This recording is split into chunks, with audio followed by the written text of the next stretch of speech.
This is war.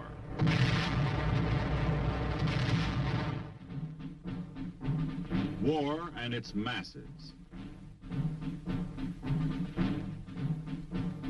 War and its men.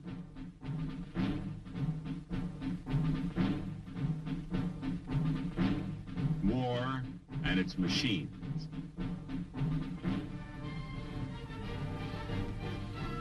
Together they form the big picture.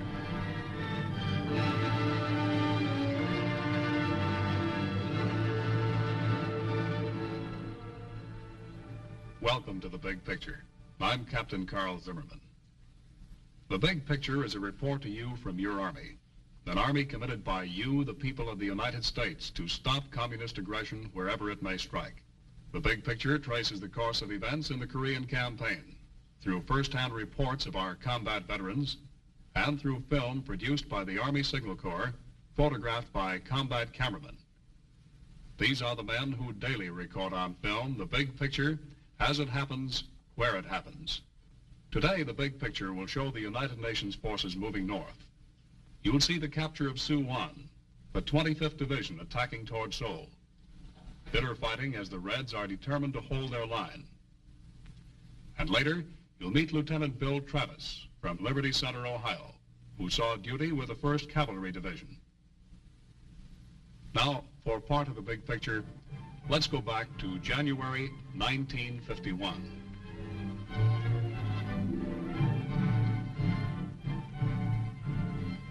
On the 20th of January, UN forces consolidate positions below Seoul against diminishing Red pressure. All along the front, there is a noticeable lack of the usual heavy communist troop concentrations. Belief is expressed that they have retired to regroup their armies, badly mauled in recent weeks by air and artillery strikes.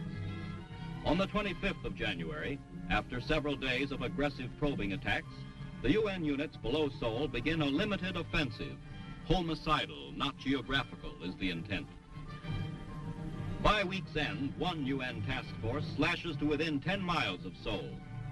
In the central front, Wonju has been retaken, and Allied soldiers scour the mountains, exacting losses of 10-1 on the enemy. On the 10th of February, the 1st Corps of the 8th Army crosses the Han River as the Reds pull back to Seoul. The 25th Division comes to a halt at the south gates of the city. Kimpo Airfield is recaptured, and the port of Incheon is occupied without the loss of a man.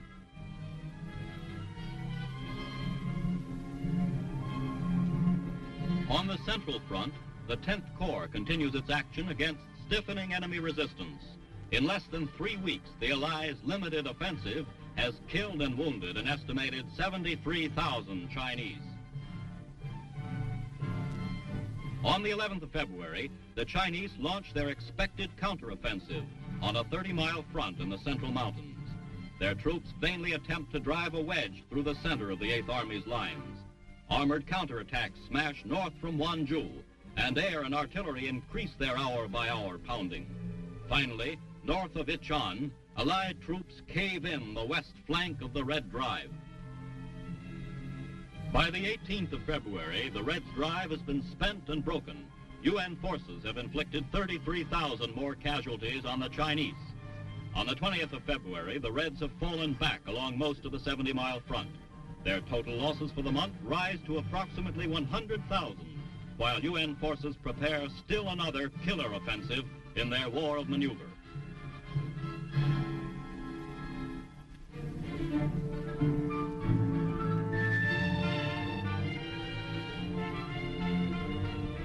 During the week of the 22nd to the 29th of January, the United Nations limited offensive moves northward as strong task forces recapture key cities and probe for the enemy's main line of defense. Here, a 25th Division combat team strikes north from positions below Osan to test communist strength and to occupy the many towns reported held by only token enemy units.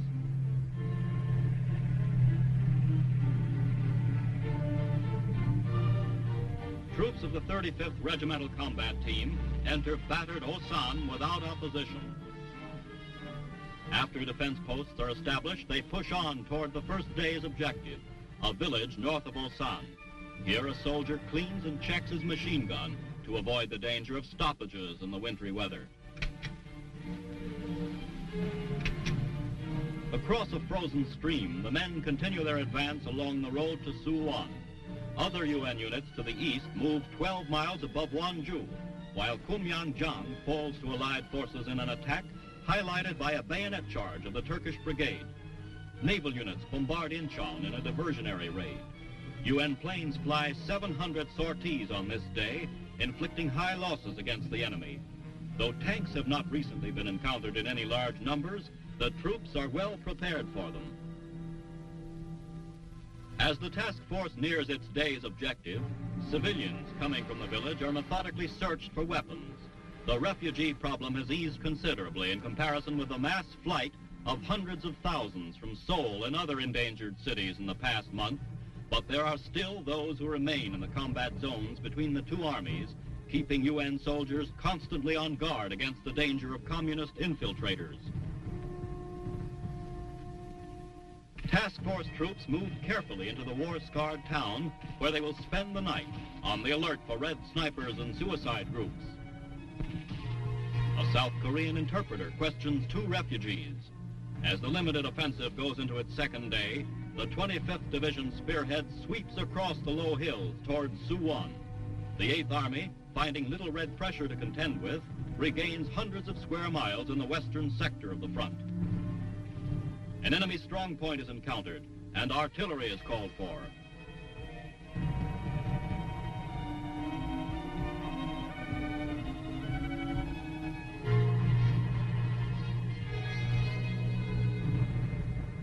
The 155 howitzer is zeroed in.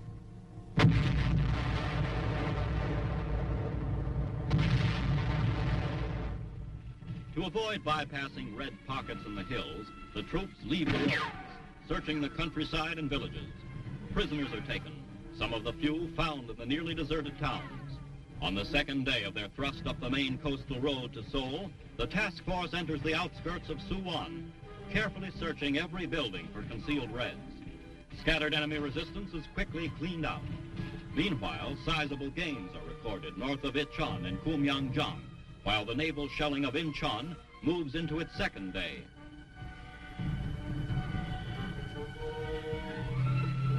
The day after Suwon's capture, an armored spearhead leaves the north gate, pushing on towards the Han River. Soon it meets the first strong red defensive lines, halting 12 miles from Seoul. General Joseph S. Bradley, assistant commander of the 25th Division, inspects his advancing troops. The customary inspection and interrogation of civilians begins at Suwon. 25th Division rest, as reports come in that firm contact has finally been re-established with major units of the enemy.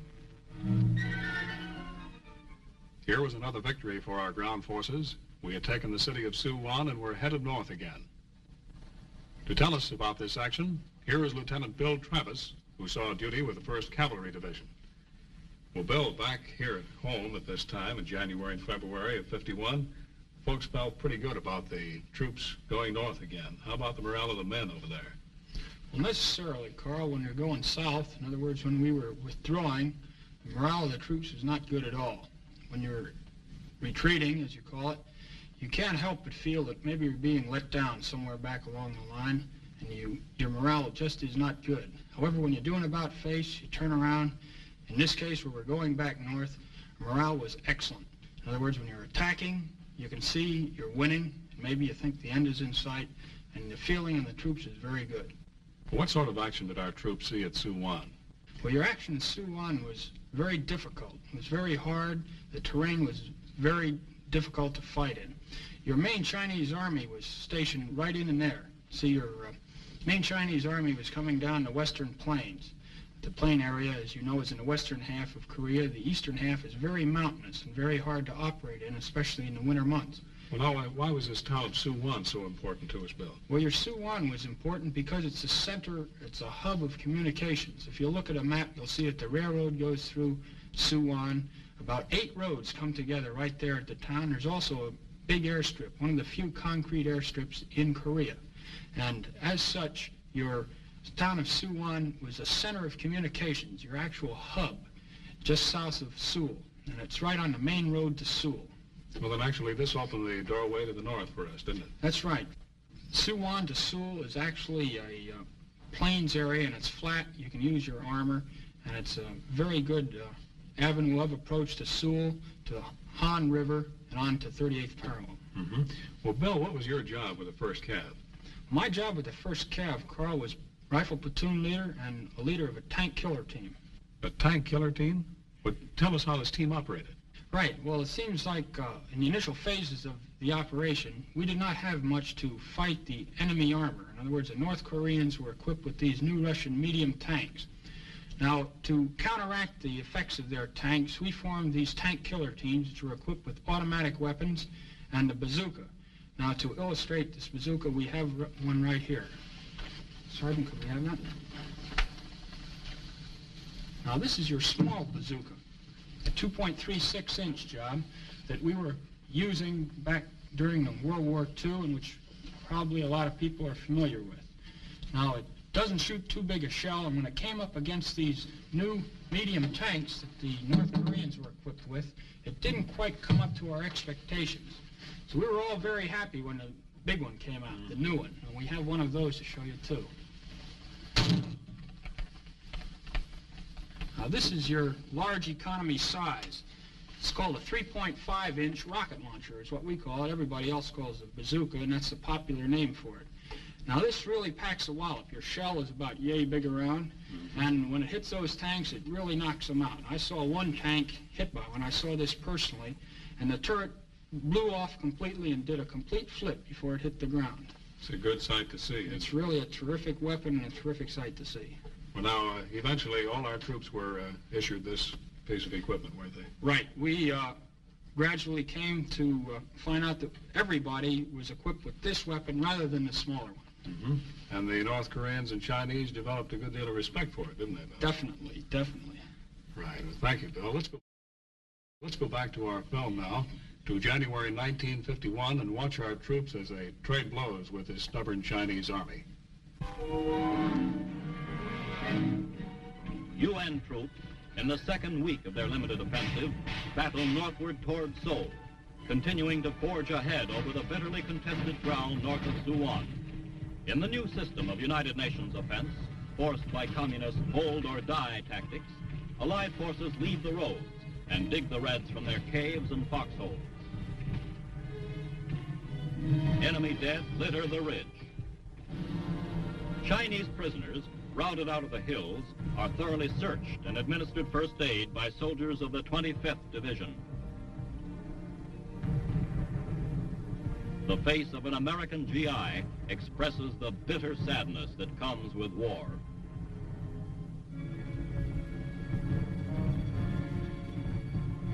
The captives are then escorted to the rear for further interrogation. Very few Chinese surrender to UN forces, as they are taught to expect swift execution upon capture. When convinced that they will not be killed, they are often eager to give information. A United Nations task force moves up for an assault on an enemy-held ridge north of Suwon, as the offensive pushes steadily ahead. Realizing the dangers of over-fatigue, these hardened soldiers have learned to take advantage of every opportunity to rest.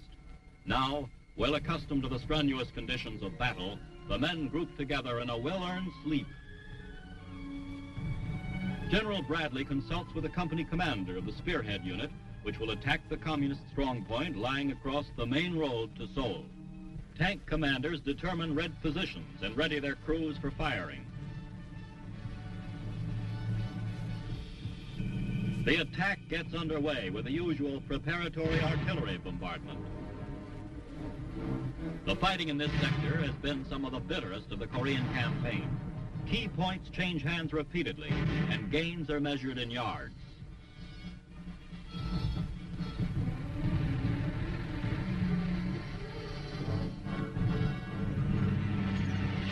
The tanks move up to new positions nearer the ridge and continue to blast away at the communist emplacements. The enemy returns the fire, and scores a near miss on one of our tanks.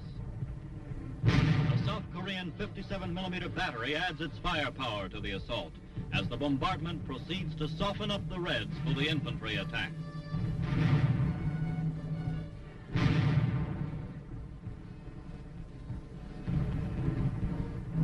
A South Korean officer calls for mortar fire, and the mortars lend their explosive voice to the artillery pounding.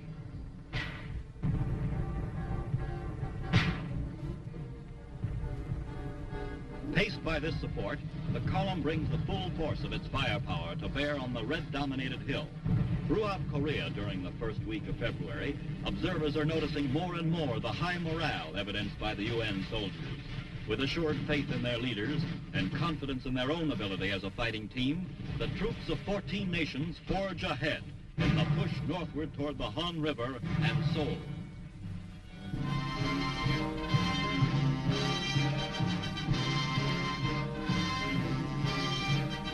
On the 10th of February, troops of the 25th Division reached the outskirts of Seoul. The Han River Bridge figures once more in the Korean fighting, and a familiar sign still stands. 3 badly frightened Chinese prisoners are brought in for questioning. Expecting execution, they face only interrogation and removal to PW compounds. Attempting to cross the Han, a patrol is halted temporarily by intense fire from the communists occupying Seoul. Later, another patrol managed to enter the city, but withdrew after some limited probing. As the action continues with opposing forces dueling from opposite sides of the Han, other UN task forces are sweeping north and west to occupy Incheon and Kimpo. At the week's close, 4 Allied divisions are at the Han, and Seoul is nearly surrounded.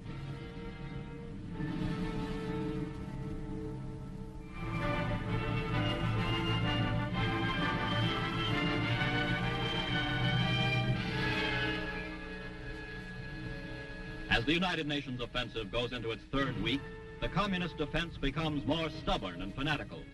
Enemy troops give ground slowly along most of the front in the face of spirited Allied attacks.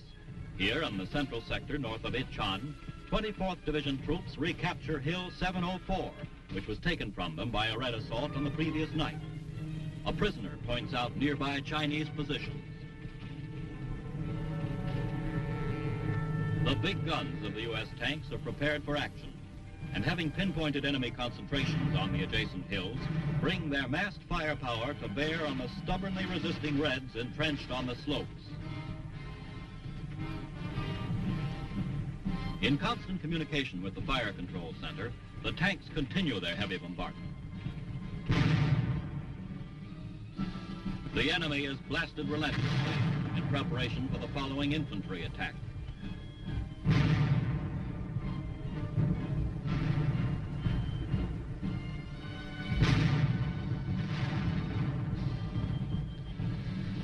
Above Wonju, a flying boxcar delivers ammunition and supplies to the 10th Corps, which is preparing a new assault against increasing Red pressure in the central mountain sector.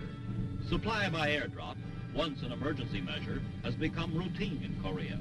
With the spring thaws due soon, and with them the almost impassable Korean mud, these techniques of airborne logistical support will permit continued supply operations. Here was fighting over the roughest kind of terrain. There was one hill after another, and on top of every hill, a strong, determined force of Chinese. Well, let's get back to Lieutenant Travis. Well, Bill, you're wearing the crossed rifles of the infantry, but over here I see the Distinguished Flying Cross. Well, this requires an explanation, sir. Well, you see, Carl, several of us combat-trained infantrymen and artillerymen were pulled out for temporary duty with the Air Force in Korea. We were busily flying combat missions with the Air Force, controlling all the fighter strikes that they were flying in close support of the frontline troops. Now, the way we'd work that, it sounds rather strange, and it is an utterly new concept as far as close support tactics are concerned. The way we do that is move into an area flying these AT-6s, or training planes, the old type training planes, and with a pilot and an observer, pilot from the Air Force, observer from the infantry or artillery, we would control all the fighter strikes. We do that by spotting the target in the general area of the enemy fortifications or front lines, and then call in the fighters, get on the horn and give them the word on the radio and ask them to join us over the target. Then we would make what we call an identification pass, go down over the target and mark it for the fighters who, being considerably faster than we are, would have trouble seeing the target as it was. Well, how'd you mark these targets, Bill? Well, the way we'd mark it, the best way for marking it, the most accurate way, would be for the observer to lean out while we were going over the target and throw a smoke grenade down that would land right in the enemy position, let's say a gun position, and the fighters would follow us down, and seeing where the smoke landed, would know where the smoke grenade landed, would know where the enemy position was. Were they pretty accurate, the Air Force? They came down in on your tail there? They were very accurate. Actually, we like to see them come because they, being right on our tails, kept the Koreans from shooting at us. Sometimes, I should say, sometimes. Well, besides spotting targets, what other duties did you have? Well, one other very interesting duty of ours, Carl, was to coordinate between the helicopter rescue service and the actual place where they were supposed to pick up the crew of any plane that had been shot down or forced down behind enemy lines. Now, sometimes they developed engine trouble and had to land behind the enemy lines, and we had to pull them out of there. And we would, in case of finding a plane that was down behind the lines, call the helicopters, call them on the phone, and they would come over and pick these men up. We worked very well. I can remember one instance where we pulled a Marine out, got him out of a lot of trouble, actually chased off a bunch of North Koreans who were bothering him by making low passes over his plane. We got the helicopter in about 30 minutes after he hit the ground, which is considerably good time. Well, the next day, it so happens, the pilot that I had been flying with the day before, named Kelly, was shot down in just about the same area. Some North Korean got a little lucky, I guess, with his burp gun, and Kelly was knocked down. The Marines on their carrier just off the coast, hearing that Kelly had been knocked down, they could tell it was Kelly because of his call sign, see, over the radio, scrambled 2 complete flights of fighters just to keep him safe and keep him out of the hands of the North Koreans until we could get a copter in and pull him out. Well, that sounds like pretty good teamwork over there, Bill.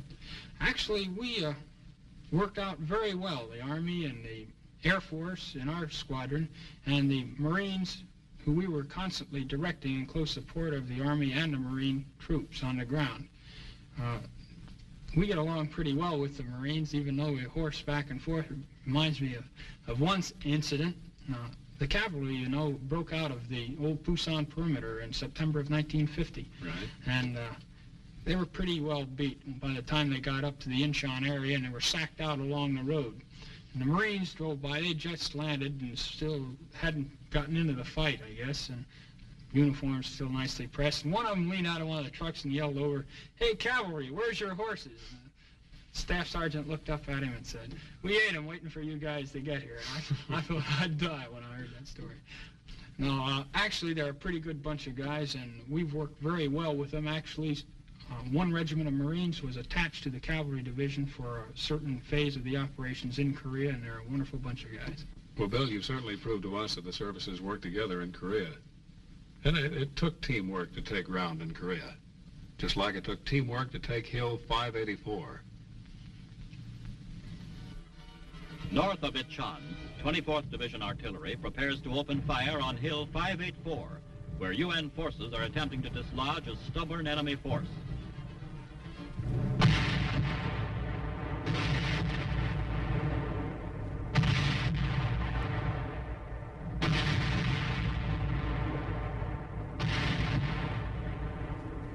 These hill positions anchor at the right flank of the Red Central Sector offensive. By commanding the heights, UN troops hope to flank and cave in the communist advance. 4.2 heavy mortars join in the barrage. The communists held fast in these hills during most of the Allied limited offensive of the last 3 weeks. Now, with the launching of the Reds' counteroffensive down the Central Mountains, the communists cling tenaciously to this strong hill salient, which guards the right flank of their drive toward Wonju. Observers watch strikes on the enemy hill positions.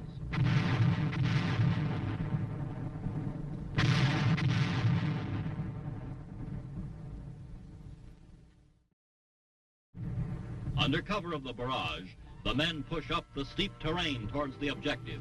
Protected by the thick and tangled underbrush, the Reds laid down a volume of small arms fire that causes the troops to slow down in their advance. During the last 10 days, key points in this hill area have repeatedly changed hands, with Allied gains being held down to a few thousand yards.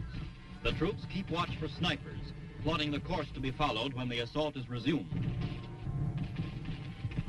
Meanwhile, machine gun positions are set up as they consolidate their gains against a possible Red counter-thrust. The communist lines are strong, and artillery fire is called for to loosen enemy supporting areas.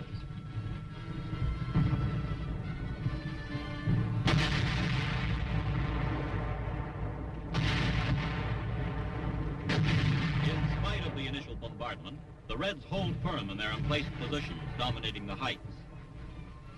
The howitzer shells smash lethal punches into the face of the enemy.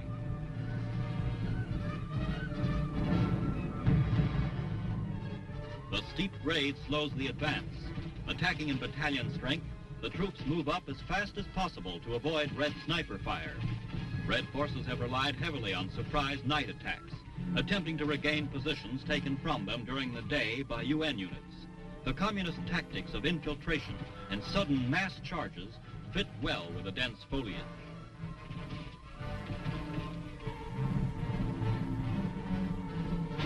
Supporting fire is supplied by heavy machine guns. The attack gets underway. The new assault carries forward to one section of the hill's crest where UN troops are able to bring fire directly on the main enemy positions in close, rugged fighting.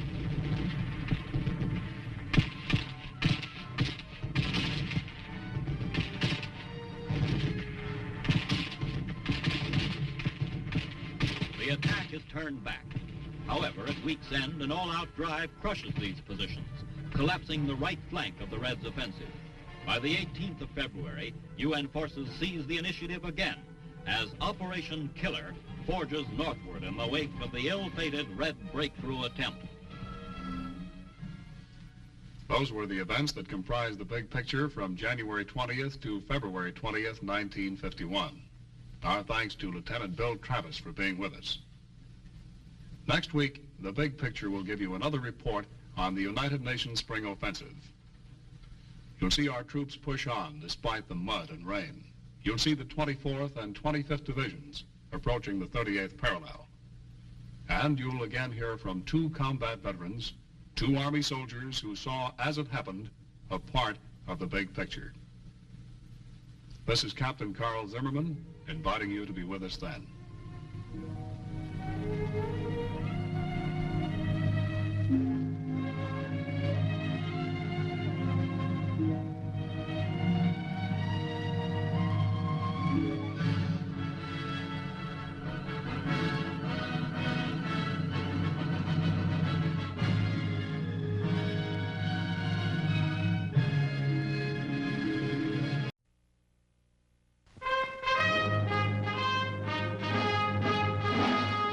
From Korea to Germany, from Alaska to Puerto Rico, all over the world, the United States Army is on the alert to defend our country, you, the American people, against aggression. This is the big picture, an official television report to the nation from the United States Army. Now, to show you part of the big picture, here is Captain Carl Zimmerman. Along with military responsibilities in Korea, your Army is conducting a program of civilian relief and supply. A humanitarian responsibility, yes, but also vitally necessary in making the actual job of fighting possible. Today we tell this very human story, how your Army, along with others of the UN Command, cares for thousands of Korean civilians who lost their homes, their families, when the communists attacked. This was a city, the city of Seoul, the capital of the Republic of Korea. It's my city. I was born there.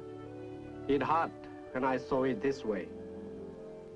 The enemy took it twice, and we took it back. You wreck a place when you fight for it. Seoul City suffered. The people suffered. Each time the enemy drove south, the people fled before them. Farmers mostly, with their wives and kids. Just people, like any people, any place. Only they were in the wrong place. They were tired and hungry and cold. Many were sick and hot. Behind them, their farms were ruined and their villages burnt. There were thousands of them. They didn't mean to, but they jam up things so bad you couldn't get through. Replacements, food and ammo, everything got stymied. They have no place to go, no one to look to. They need help. And they got it. We call it civil assistance. Civil assistance is the mission of UNCAC, United Nations Civil Assistance Command, Korea. It is the program these men from many nations set in motion for the rehabilitation of Korea. It is time and money, and planning and cooperation. But mostly, it is work. Hard, back-breaking work. Dull, monotonous work. Men's work, sometimes done by women. A whole nation at work, rebuilding. But it wasn't always so. Remember these people? I sure do. They came through our lines at Taegu. I remember them. They were my friends and neighbors. They came in by the truckload. We did what we could for them. Gave them some rice. Maybe dug up some old clothes. The civil affairs officer talked to them, got them organized, and sent them on back. We'd like to do more, but we're a fighting outfit. Our job was out in front of us, not behind. Back in the rear areas, the refugees were temporarily resettled in existing villages and towns. It's good this way. We all work together, villages, whose home this is, and those who have no home. But it takes time. Nobody builds a house in a couple of days, and these people need thousands of houses. It's an awful big job. It takes time to make clothes to keep you warm. It takes time for the rice to grow. It takes a lot of time. But for now, these things must be provided for them. Back at Busan, the ships came in. Old victories from the last war, doing a big job again. That's rice. I never saw so much rice, but I never saw so many hungry people either. Those guys work over that rice. Every shovel is a couple of days' rations for somebody. We don't have much modern equipment here in Busan Harbor. We wish we did. Someday, maybe we will. We need it. Just a net full of rice. Back in the States, I might give you a couple of bucks for it. Then I'd probably toss it at some old girlfriend getting married. Here it keeps people alive. Seems funny making such an important thing out of rice.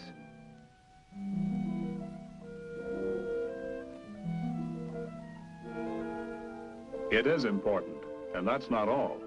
Packages from CARE, American Relief for Korea, and other relief organizations also help.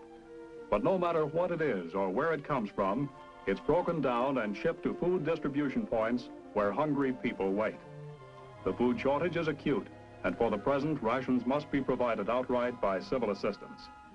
A man must have physical strength to work and build, the spiritual strength to hope and believe. Often they get a hot meal at a feeding station. It all depends on how far the community has gotten along the rugged road that leads to eventual self-sufficiency. For that is the mission of civil assistance, to help the Koreans to help themselves. We don't have enough people back here to put a crew in every village and town, so we organize mobile civil assistance teams to cover large areas. A couple of jeeps, a weapons carrier, and a few bags full of old clothes from the States. Maybe gonna help keep some of these people a little warmer this winter. You ever been cold? I mean cold. Cold a long time. Bone cold. Day after day, all winter long. Some of these people were that cold last year. The old folks remember, and they worry about what's coming.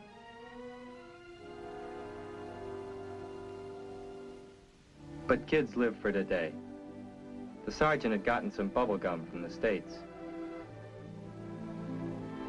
Bubble gum. They never heard of bubble gum 5 minutes ago. Now look at them. Kids are kids, even in the dirty hills of Korea. So maybe these kids don't have the stateside technique. So what? For a little while they're laughing, like kids ought to laugh. When we pulled away, I felt good. I felt good all over, like it was Christmas time. And these were kids from around the block back home. And I knew then that what we were doing here in Korea was right and had to be done.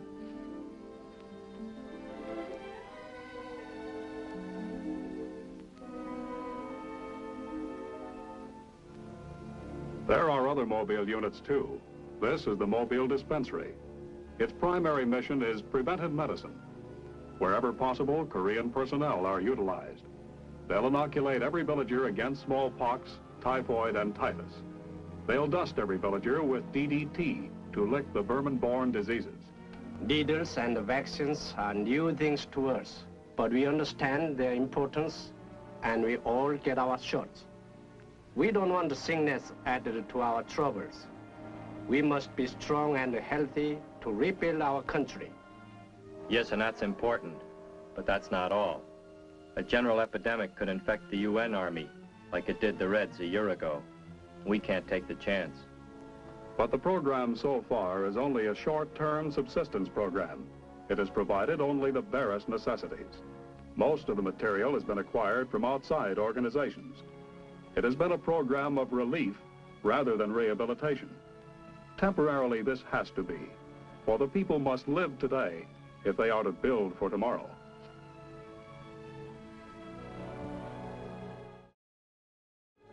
Shot tickets are important. They prove you've been inoculated. Shots are okay, but nobody wants more than their share. And a DDT gun is sometimes a lifesaver. You ever been dusted? Maybe typhus is no problem back home where you are. You haven't had to live in the dirty mess that follows a war. Around here, people can die of typhus. Not so many now. We dust everybody. It's not bad. Some people like it. People and industry on the road to recovery. Remember the factories in Daegu and Seoul. Remember the shipyards in Kunsan. Remember the farms and the rice fields. Yes, I remember. I used to work there. I remember. My division saw some rough fighting there. There was little left. The crops must be planted again. The fishing boats must put to sea. The wheels of industry must turn once more if the land is to prosper. One look around and you know, we gotta help these people help themselves. We are farmers mostly. We have farmed this soil for centuries. It is poor soil. Our methods are ancient, our tools are crude, but we know no others. You needed fertilizer, good chemical fertilizer from the States to improve the soil. And through civil assistance, you got it. With it came American technique and hand tools. Simple things like plows and hoes and sickles. You needed them.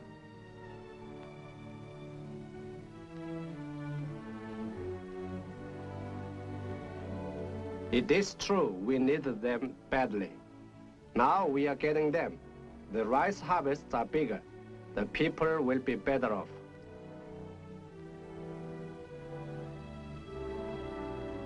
The fishing industry posed more of a problem. Boats were destroyed, ice houses and canneries were wrecked. The power to run them was non-existent. Reconstruction had to take place on all 3 levels at once. It took a long time. We needed the lumber and the tools, but now there is work for the shipyards. We are building fishing boats again. Men can go to sea. Their nets will fill quickly, for in Korean waters, there are many fish. It is well because my people need fish to live.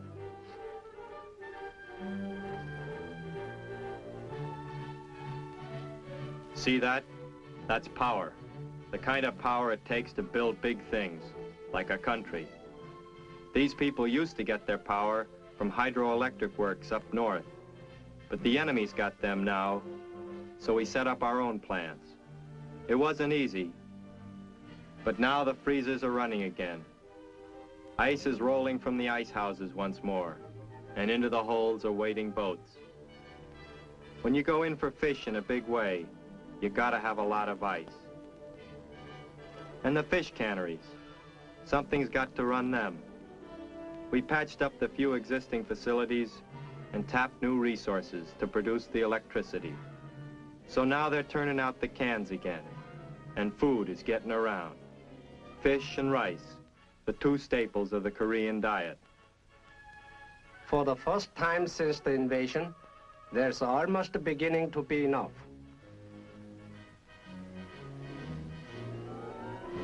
But also of importance is the rebuilding of South Korean manufacturing. This mess used to be a cotton mill, and it wasn't so long ago it looked like this.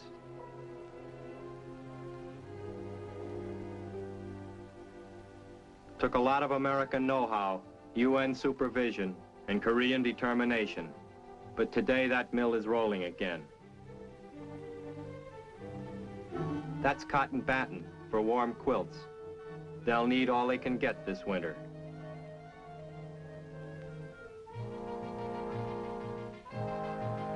And that's cotton thread to make the kind of clothes these people wear.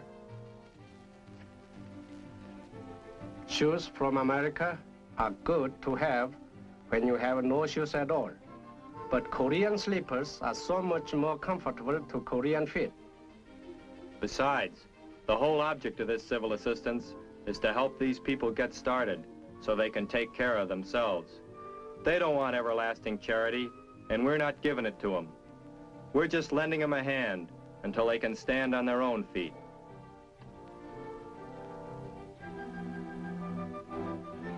Now that this factory is back in operation, one more step forward has been taken on a long road to rehabilitation. Food and clothing are basic, but a modern nation must have the industry. You know what that is? That's scrap. Stuff you sell to a junkie back home. It was copper cable. It used to run the streetcars in Seoul. Then the enemy wrecked the city. They wrecked this wire plant too. But with the civil assistance, the Koreans patched it up and got it running again. Now they're rebuilding their railroad.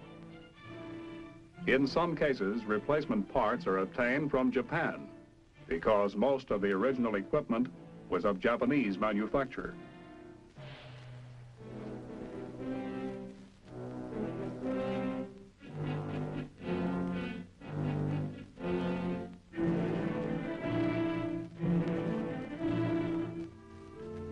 But there was still much more to do. One of the biggest problems we had to face was the treatment of civilian wounded. Remember these people? I remember. They were hot and sick. I remember. It was back in '50 when things were really tough. There weren't enough medical supplies for everyone. For a while, some people had to get along without help. Supplies had to be airlifted from Japan, and mobile teams of Korean doctors, nurses, and technicians had to be set up. These teams still operate in the back country where there are no doctors and nurses. It is good to know that anyone who is sick or hot can get help. Sure, this little guy is scared. He's probably never seen a doctor before.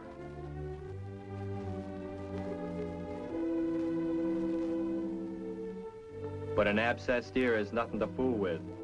He's in good hands. Soon he'll forget all about it. But his mother won't. She'll remember what civil assistance did long after we're gone. and the Koreans are on their own again.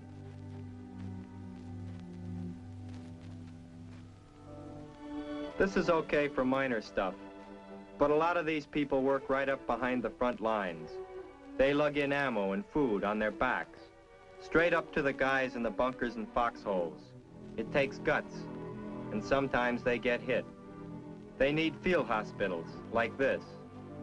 But there are other civilians that need help too.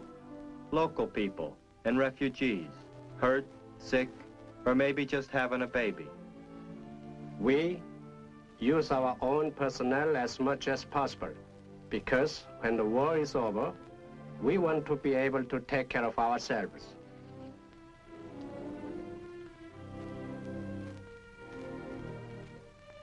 But field hospitals aren't enough either. There must be permanent facilities like the Italian Red Cross Hospital at Yeongdong-po.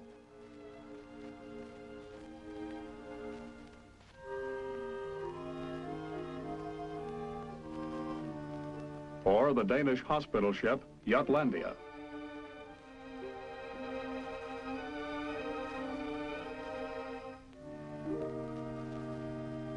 And this is the National Hospital at Daegu.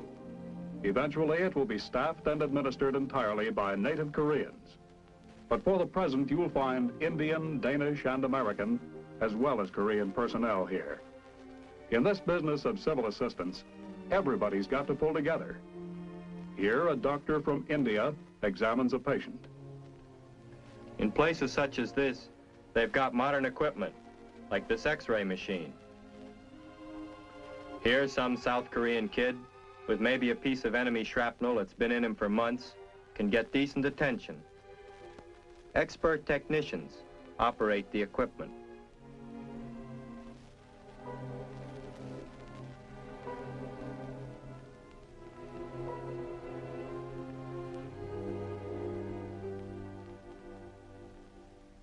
From what I hear, a lab is pretty important too. They don't guess anymore like in the old days. They test you for everything and make sure they've got it right.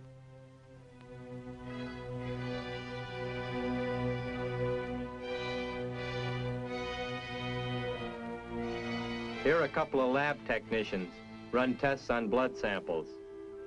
Sometimes the news is good. Often all it means is a couple of pills and a few days in the sack.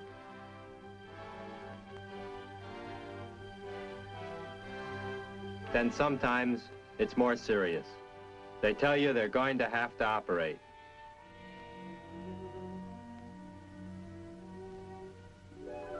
I don't like the idea any more than this poor kid. But one thing I do know, he's going to get the best treatment medical science can provide. He'll need it. He's going to have a rough time around here for the next few years. He must be strong so that he can rebuild his country. And he will be strong, thanks to the United Nations Civil Assistance Command and cooperating agencies like the UN Rehabilitation Agency. He and many others will be stronger, healthier people. For instance, during the first 9 months of 1951, the number of persons who received hospital care as a result of the UN Civilian Relief and Assistance Program in Korea exceeded the combined populations of Boston, Baltimore, St. Louis, Chicago, and San Francisco. Over 1 million people received inpatient care. Over 5 million received outpatient care. And it's a lot more by now.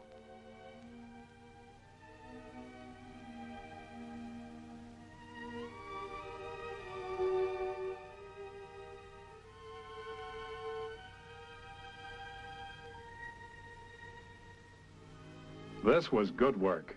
We traveled far along the road to recovery. But it was not enough. If you build something, you build it for the future. A nation's future belongs to its youth.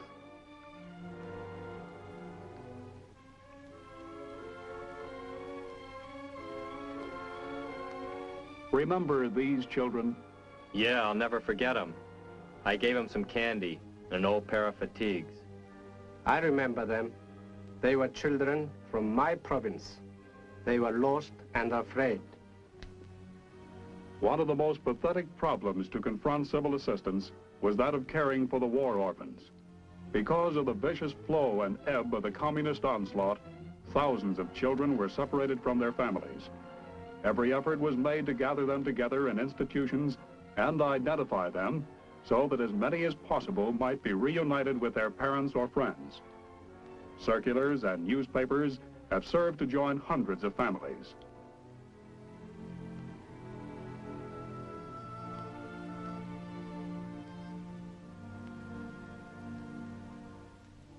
Today, there are over 200 institutions throughout South Korea established to provide for them, staffed and administered primarily by Koreans.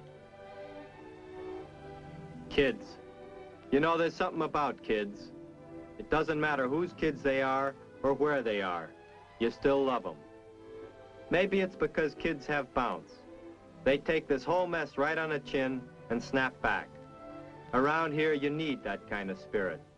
It's good to find somebody who can still have fun and who hasn't lost his laugh.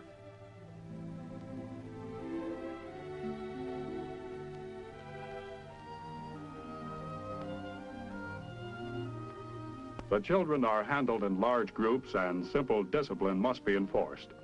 Here, morning muster is taken. Afterwards, there are physical exercises.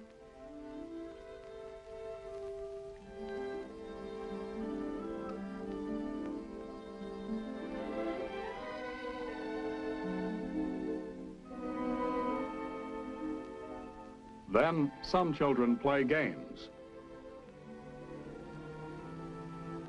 while others go to school. In my country, the scholar has always been the village leader. And so even now, we try very hard to give the children good schooling. It is sometimes difficult because many buildings were destroyed, books and the teachers are hard to get. Yet, despite all these handicaps, real progress is being made. The school system must constantly improve, for unless Korea can continue to educate her young people, no present cultural, political, or economic investment made by the United Nations will maintain its value in the future.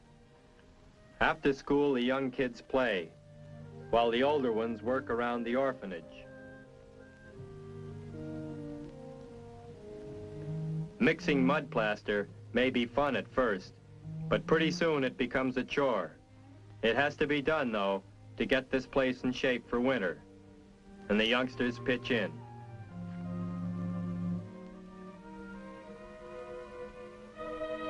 While one of the instructors turns his hand to cover in a wall.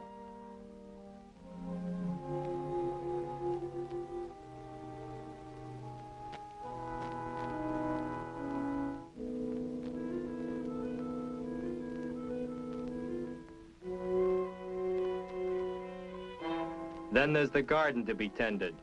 Pretty good for small fry, huh? It's gotta be good, because to a large extent they will rely on the food they grow here. These Korean kids have got heart, and it's good to see it. It is well, for in these children's hands lies the future of my country. You want them to have the same good things our kids enjoy. Civil assistance has given us the tools to help rebuild our country. It has shown us the way to a new and a better future. Maybe, more important than anything else, it has shown us what free men can do. Look, the streetcars are running in Seoul again. My people are beginning to live once more.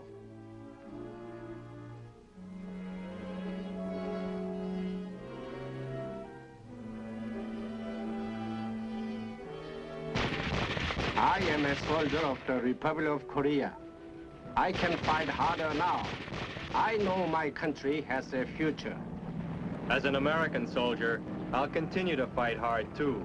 For in the future of Korea is the future of the United Nations and the whole free world.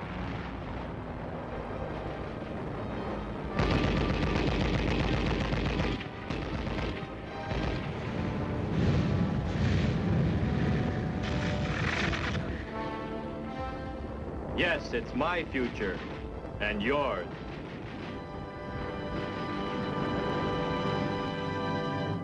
Relief for the Korean civilians must go on for some time, for the good of our troops as well as the people of Korea. For now, we can report that the work is proceeding successfully. We are helping the Koreans help themselves. Next week, we'll bring you a pictorial report of the activities of your soldier overseas. This is Captain Carl Zimmerman inviting you to be with us then. The Big Picture is a weekly television report to the nation on the activities of the Army at home and overseas, produced by the Signal Corps Photographic Center, presented by the U.S. Army in cooperation with this station. You can be an important part of the Big Picture. You can proudly serve with the best equipped, the best trained, the best fighting team in the world today, the United States Army.